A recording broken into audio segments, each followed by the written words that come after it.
ও আল্লাহ, জীবনে অনেক নামাজ ছেড়ে দিয়েছি, মা বাবারে কষ্ট দিয়েছি রে আল্লাহ। ও আল্লাহ, তোমার রসুলের সুন্নতের মালা গলায় লাগাইতে পারলাম না রে আল্লাহ। তওবা করে নিলাম আজকে আলেমুল আমাদেরকে সাক্ষী রাখিয়া।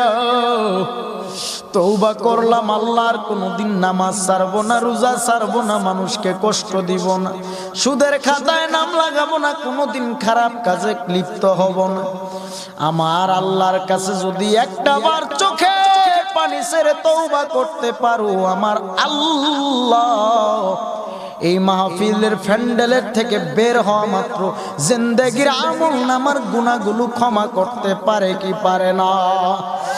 বলেন রহমান তিনি কে, রহিম তিনি কে, রাজ্জাক তিনি কে, জব্বারু তিনি কে? আমার আল্লাহ গফুরুর রহিম। আমার আল্লাহ কেমন রহমান, আমার আল্লাহ কেমন রহিম, যে আল্লাহ বান্দা বান্দিকে এত মায়া এত দয়া করার পরেও আজকে বান্দা বান্দি তুমি আমি আমার আল্লাহকে চিনি না, মদিনার নবীকে চিনি না।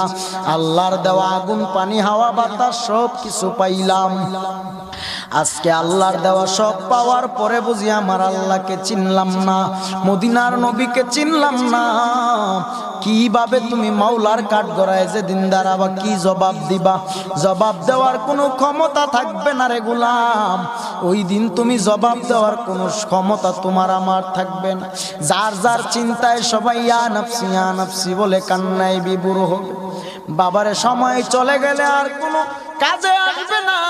সময় থাকতে থাকতে আমার মালিকের চিনে নাও। আমার মালিকের চেনার জন্য তুমি যাও।